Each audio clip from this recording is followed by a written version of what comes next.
Hey, what's up, everybody? Welcome back. I'm James, and you're watching Blue Dog Aquatics. Now, today we're going to do an update. We got another request from one of our subscribers wanting an update video on our mangrove monitor. So, she's doing fine. She's doing well. She's hating life in her temporary enclosure while we build this. Now, this, as you've seen from some of my previous videos, this is our big Paludarium that got picked up from Custom Aquariums.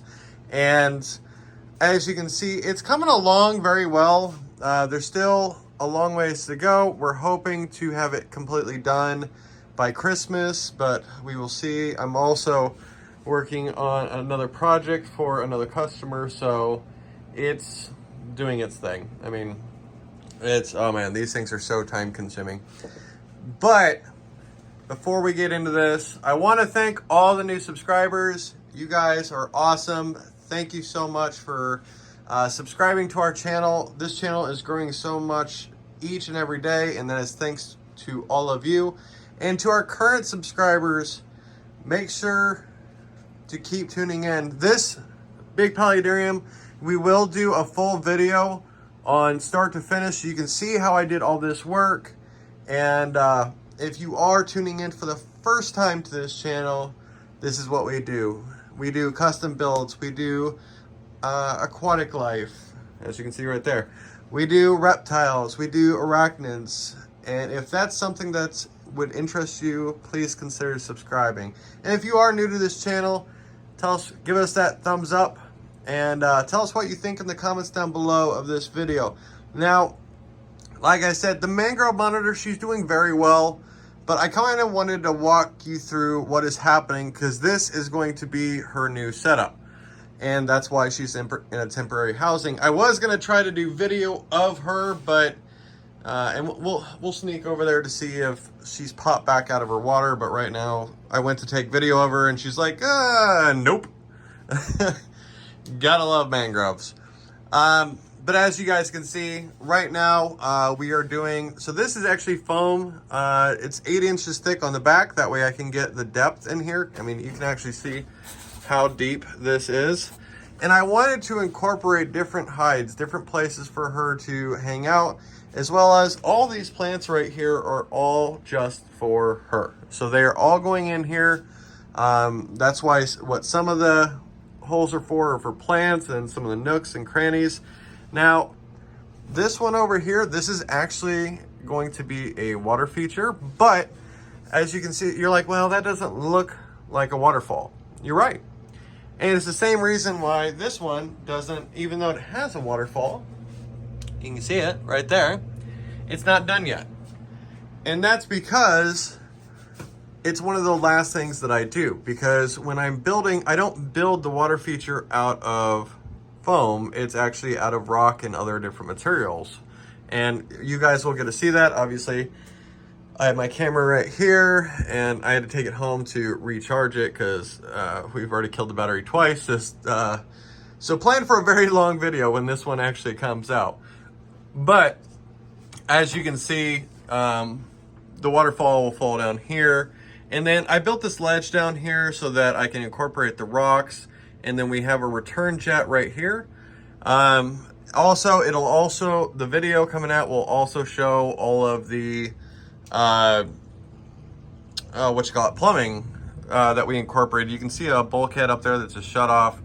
But you can see that I'm texturing right now, going through and making it look like rock and making it look natural. So we have the piece of cork that's in here right now. This will get moss all along it.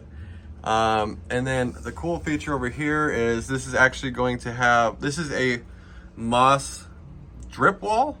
So you can see the plumbing with the blue tape over the end of it up there. And what's going to happen is we're actually going to use spreader bars that come across each side that will hide, and it'll be a drip wall. So you can see little pieces of foam because, man, this stuff gets everywhere. But it'll drip down, and we're actually going to have different types of moss growing on this. So if you've ever been out in the wild and you see just like a pile of rocks and there's moss growing all over it, That's the effect that we're trying to do with this build for you. And also, since this is going to be for the mangrove, I have to think about what's safe for her. We had to make sure that this could support her weight, her crawling up, her moving around. Every single piece that's in here, we had to structurally make sure that it would hold her weight. Mind you, she doesn't weigh all that much, but we wanted to make sure that it was suited for her. Now, down here we have the returns, and because this is still a paludarium, so we're still gonna have water in here. And you may go, well, is this the only landmass that you're doing for? Absolutely not. We're actually doing a floating landmass, and stay tuned for that because it'll be actually the first one that I ever build. But it'll come across here and we'll have pillars. And then one of the crazy things is we were thinking about this because I'll have driftwood and all that everywhere. And like over here, okay, you have light for the water. But over here, if you have a landmass over the top of it, how do you incorporate light underneath it? So we are actually building out an acrylic box and doing, I think we're using hot tub lights, since they're meant to be underwater and everything. That way we can illuminate this whole area. Haven't decided what to fish, or not what to fish, what fish to put in with her. Obviously this tank, since it's shut down, we will have to go through and do a full cycle on it again. She will be able to move in here, but the fish will just take a little bit longer for them to move in, which, isn't a big deal. But I'm trying to get all these projects done as quickly as I can. I do have surgery that I have to have in February, and so please keep me in mind with that. But so I have to do all these projects, and I hate the fact that she is in a much smaller enclosure, but it's what we had to do so that we could set her up properly with what's going on. So with that being said, let's go over and see if she's peeked her head out.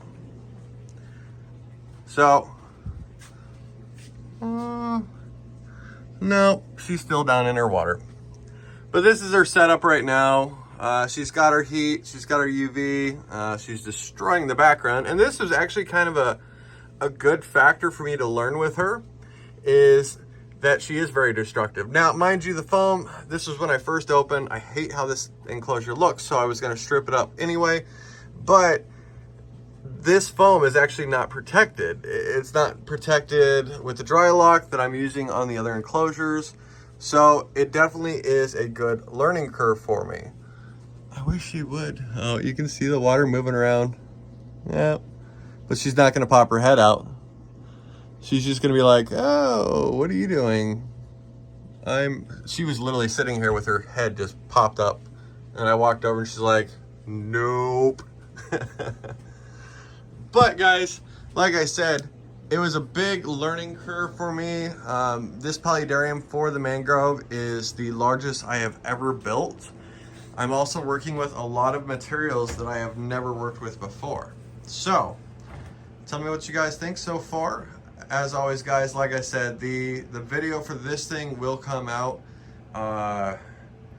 probably not before Christmas. The video itself, like the paludarium, will be done before Christmas, but I think the video will come out the week after, so the Monday after Christmas, or so that'd be the 26th. So yeah, actually it might be right around Christmas. So guys, thank you so much for tuning in. I hope this gave a good update. I will make sure to include a thumbnail of a picture that I got of the mangrove earlier.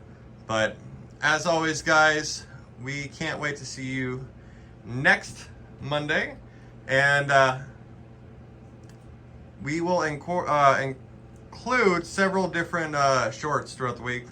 People seem to be enjoying them. So if there's a short you'd like to see, or an animal you'd like to see, whether it's a fish, saltwater, freshwater, reptile, amphibian, arachnid, whatever, just let us know and we will do that for you. As always, guys, thank you so much for watching. And the big question, as always, your tank or mine?